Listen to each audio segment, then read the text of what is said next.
വീട്ടിൽ പപ്പായ ഉണ്ടെന്നുണ്ടെങ്കിൽ നിങ്ങൾക്ക് ചെയ്യാൻ പറ്റിയൊരു ഫേസ് പാക്കാണിത്. അടിപൊളി റിസൾട്ട് കിട്ടുന്ന ഒരു ഫേസ് പാക്കാണ്. നല്ല പഴുത്ത പപ്പായ തൊലിയെല്ലാം കളഞ്ഞ് കഴുകി വൃത്തിയാക്കിയതിന് ശേഷം അതിൻ്റെ ഈ ഒരു ഫ്ലഷ് മാത്രം നമ്മളൊരു പാത്രത്തിലേക്ക് മാറ്റി കൊടുക്കുക. ഇനി ഈ ഒരു ഫ്ലഷ് നമ്മൾ ഇപ്പം തന്നെ നിങ്ങൾക്കൊന്ന് ജസ്റ്റ് ഒന്ന് മാഷ് ചെയ്തെടുക്കണമെങ്കിൽ മാഷ് ചെയ്തെടുക്കുക. അല്ലാന്നാണെങ്കിൽ ബാക്കിയുള്ള ഇൻഗ്രീഡിയൻസ് എല്ലാം കൂടി ആഡ് ചെയ്തിട്ടാണെങ്കിൽ അതും ഓക്കെ. ഈ ഒരു പപ്പായ എന്ന് പറയുന്നത് നമ്മളെല്ലാവരുടെ പറമ്പിലും സുലഭമായി കിട്ടുന്ന സാധനമാണ്. വലിയ വില കൊടുത്തിട്ട് വാങ്ങേണ്ട ആവശ്യമൊന്നുമില്ല. അധിക പേരുടെ വീട്ടിലും ഇത് അവൈലബിൾ ആയിരിക്കും. പക്ഷേ ഇതിന് നമ്മൾ പപ്പായ ഫേഷ്യലെല്ലാം നിങ്ങൾ ബ്യൂട്ടി പാർലറിൽ നിന്ന് ചെയ്തിട്ടുണ്ടെങ്കിൽ മനസ്സിലാവും, നിങ്ങളുടെ സ്കിൻ ടൈപ്പിനനുസരിച്ചിട്ടാണ് നിങ്ങൾ ഈ പപ്പായ ഫേഷ്യൽ ചെയ്യുന്നതെങ്കിൽ നിങ്ങളുടെ മുഖം നല്ലൊരു നിറം വരാൻ വേണ്ടിയിട്ട് സഹായിക്കുന്ന ഒരു ഫേഷ്യലാണ് കേട്ടോ ഈ പപ്പായ ഫേഷ്യൽ എന്ന് പറഞ്ഞാൽ. ഏകദേശം ഒരു മാസം വരെ നമുക്ക് ആ ഒരു ഗ്ലോ നിലനിർത്തിയെടുക്കാൻ വേണ്ടിയിട്ട് പറ്റും. നല്ലൊരു ഫേഷ്യലാണ്. ബ്യൂട്ടി പാർലറിലും പപ്പായ ഫേഷ്യലിന് വലിയ വിലയൊന്നുമില്ല. പക്ഷേ നിങ്ങൾ സ്കിൻ ടൈപ്പ് അനുസരിച്ച് ചെയ്യുകയാണെങ്കിൽ സൂപ്പർ റിസൾട്ട് ആയിരിക്കും കേട്ടോ.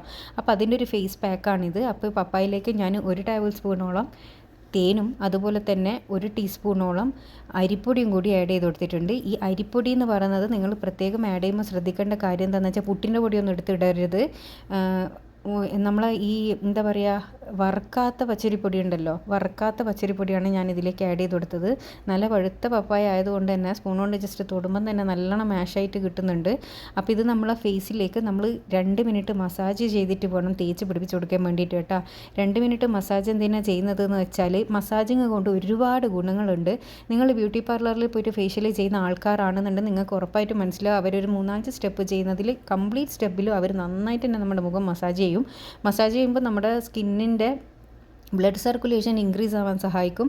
അത് നമ്മുടെ ചെറുപ്പം നിലനിർത്താനും സ്കിന്ന് നല്ല ഗ്ലോയിങ് ആയിട്ട് നിൽക്കാനും എല്ലാം സഹായിക്കുന്ന ഒരു അടിപൊളി സംഭവമാണ് ഈ മസാജിങ് എന്ന് പറയുന്നത്.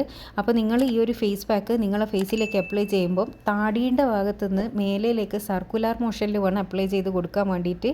കാരണം നമ്മൾ മസാജ് ചെയ്യുമ്പോൾ നമ്മൾ ആ ഒരു രീതിക്ക് മസാജ് ചെയ്തില്ല നമ്മൾ സ്കിന്ന് തൂങ്ങിപ്പോവും. ആ രീതിയിലാണ് നിങ്ങൾ ചെയ്യുന്നതെങ്കിൽ തൂങ്ങിപ്പോയ സ്കിന്ന് വരെ ടൈറ്റൻ ചെയ്യാൻ വേണ്ടിയിട്ട് സഹായിക്കും.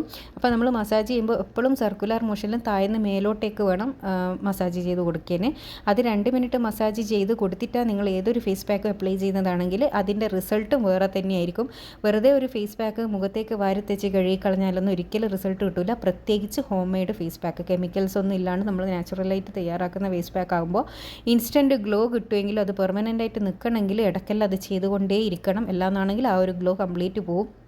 ഈ ഒരു പപ്പായ ഫേഷ്യലെല്ലാം നിങ്ങൾക്ക് ഡെയിലി വേണമെങ്കിൽ ചെയ്യാം. പക്ഷേ ശ്രദ്ധിക്കേണ്ട കാര്യം ഇതിലേക്ക് ആഡ് ചെയ്യുന്ന അരിപ്പൊടി തെരിതെരിപ്പുള്ളതായിരിക്കരുത്. കാരണം എന്താണെന്ന് വെച്ചാൽ എപ്പോഴും സ്ക്രബ് ചെയ്യുന്നത് നമ്മുടെ മുഖത്തിന് നല്ലതല്ല, നമ്മുടെ നല്ല സെല്ല് ഇല്ലാണ്ടാവാൻ അത് കാരണമാവും. അപ്പോൾ ഈ ഒരു പപ്പായ നമ്മൾ ഫേസിലേക്ക് നല്ലോണം അപ്ലൈ ചെയ്ത് കൊടുത്തതിന് ശേഷം നമ്മളിത് ഡ്രൈ ആകുന്നത് വരെ ഒന്ന് വെയിറ്റ് ചെയ്യണം കേട്ടോ. ഡ്രൈ ആയതിന് ശേഷം നിങ്ങളങ്ങ് കൈ കൊടുക്കുക. കൈ കൊടുക്കുന്ന സമയത്ത് തന്നെ മുഖത്ത് നല്ലൊരു വെളിച്ചം വന്നതുപോലെ നിങ്ങൾക്ക് ഫീൽ ചെയ്യും. അത്രയ്ക്കും അടിപൊളി റിസൾട്ടാണ്. അപ്പോൾ എല്ലാവരും ഒന്ന് ട്രൈ ചെയ്ത് നോക്കുക. ട്രൈ ചെയ്തതിന് ശേഷം നിങ്ങളുടെ അഭിപ്രായം അറിയിക്കാൻ വേണ്ടി മറക്കരുത്. ഞാൻ അപ്ലൈ ചെയ്ത കൈയും ചെയ്യാത്ത കൈയും തമ്മിലുള്ള ഡിഫറൻസ് കാണുമ്പോൾ നിങ്ങൾക്ക് മനസ്സിലാകുന്നുണ്ടെന്ന് വിചാരിക്കുന്നത്. ഏതായാലും അടിപൊളിയാണ്. നിങ്ങൾക്ക് താല്പര്യം ഉണ്ടെന്നുണ്ടെങ്കിൽ നിങ്ങളൊന്ന് ട്രൈ ചെയ്ത് നോക്കുക. എന്തായാലും ടൈം വേസ്റ്റായി പോവില്ല. അപ്പോൾ എല്ലാവരും ഒന്ന് ട്രൈ ചെയ്തിട്ട് അഭിപ്രായം അറിയിക്കുക. ഇതുപോലെ യൂസ്ഫുൾ ആയിട്ടുള്ള ഒരുപാട് വീഡിയോസ് ഞാൻ ചാനലിൽ ഇട്ടിട്ടുണ്ട്. കാണാൻ ഇഷ്ടപ്പെടുന്നവരാണെങ്കിൽ ചാനൽ സബ്സ്ക്രൈബ് ചെയ്യുക. Thanks for watching.